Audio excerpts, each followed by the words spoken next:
Hello everyone, పండుగైనా సరే వ్రతానికైనా సరే నైవేద్యంగా పెట్టడానికి ఎంతో ప్రత్యేకమైన పాల పాయసం. ఈరోజు బియ్యంతో కాకుండా సేమియాతో చాలా సింపుల్గా, క్రీమీగా, ఎంతో టేస్టీగా, పర్ఫెక్ట్గా పక్కా కొలతలతో ఎలా చేయాలో చూపించబోతున్నాను. చివరి వరకు చూసేయండి. ముందుగా ఒక ప్యాన్లోకి ఒక 2 టేబుల్ స్పూన్ నెయ్యి తీసుకోవాలి. ఇది వేడైన తర్వాత ఇందులో ఒక 10 బాదం పప్పుల పలుకులు, అలాగే ఒక 10 కాజులను వేసి వేపుకోవాలి.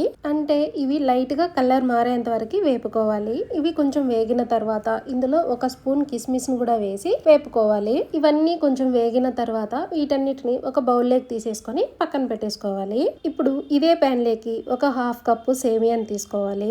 ఈ సేమియాను కూడా నెయ్యిలో లైట్ గోల్డెన్ కలర్ వచ్చేంత వరకు వేపుకోవాలి. సేమియాని ఇలా నెయ్యిలో వేపడం వల్ల పాయసంలో సేమియా ముద్దగా కాకుండా పొడి పొడిగా ఉంటుంది. ఇప్పుడు దీనిని కూడా తీసేసుకొని ఒక ప్లేట్ లో పెట్టేసుకొని పక్కన పెట్టేసుకోవాలి. ఇప్పుడు ఇదే ప్యాన్ లోకి ఒక 1/2 లీటర్ పాలైతే తీసుకుంటున్నాను. అలాగే ఒక కప్పు నీళ్లు కూడా తీసుకుంటున్నాను. ఇక్కడ నేను కాచిన పాలైతే తీసుకుంటున్నాను. మీరు కావాలనుకుంటే పచ్చి పాలను కూడా తీసుకోవచ్చు. పాలు ఇలాగా ఒక 2 సార్లు బాగా పొంగొచ్చిన తర్వాత ఒక 2 నిమిషాలు బాగా మరగనివ్వాలి. ఇప్పుడు ఇందులో ఒక 1/2 కప్పు షుగర్ వేసుకోవాలి. మనం ఏ కప్పుతో అయితే సేమియా తీసుకున్నామో అదే కప్పుతో ఇక్కడ నేను షుగర్ తీసుకున్నాను. ఇప్పుడు షుగర్ అనేది ఈ పాలల్లో అంతా బాగా కలిసిపోయేంత వరకు కలుపుకోవాలి.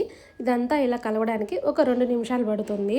ఇప్పుడు ఇందులో మనం ముందుగా వేపి పెట్టుకున్నటువంటి సేమియాని వేసుకొని బాగా కలుపుకోవాలి. ఇప్పుడు దీనిని ఒక 2 నిమిషాలు బాగా ఉడకనిచ్చుకొని తర్వాత ఇందులో ఒక 1/2 స్పూన్ ఇలాచీ పౌడర్ ని వేసుకోవాలి. ఇది వేసుకున్న తర్వాత ఒక్కసారి కలుపుకొని దీనిని 1 నిమిషం ఉడకనివ్వాలి. ఇప్పుడు దీనిని ఒకసారి కలుపుకొని ఈ సేమియా ఉడికిందా లేదా అనేది ఒక్కసారి చెక్ చేసుకోండి. మనకి ఇక్కడ సేమియా అనేది 100% కుక్ అవ్వాల్సిన అవసరం లేదు. ఒక 70% మాత్రమే ఉడికితే చాలు. ఇక్కడ చూసారా, సేమియా అనేది ఉడికింది కదా. ఇప్పుడు ఇందులో లాస్ట్ అండ్ ఫైనల్ గా మనం ముందుగా వేయించుకొని పెట్టుకున్నటువంటి డ్రై ఫ్రూట్స్ ని వేసి ఒక్కసారి కలుపుకొని మూత పెట్టేసి ఒక 10 నిమిషాలు వదిలేయండి. మిగతా 30% సేమియా అనేది ఇప్పుడు ఈ ఆవిరికే ఉడికిపోతుంది. ఇప్పుడు 10 నిమిషాల తర్వాత మూత ఓపెన్ చేసేస్తే సేమియా పాయసం అనేది ఇలా ఉంటుంది. ఇది ఇంకా ఎంత చల్లగా అయిపోయినా కూడా ఇంకా ఇంతకంటే కూడా ఏం గట్టిపడదు. మీకు ఇంకా లిక్విడ్ గా కావాలి అనుకుంటే స్టార్టింగ్ లోనే ఇంకొక కప్పు పాలు గానీ నీళ్లు గానీ యాడ్ చేసేసుకోవాలి. అంతే అండి, ఎంతో టేస్టీగా ఉండే పాల పాయసం అయితే రెడీ.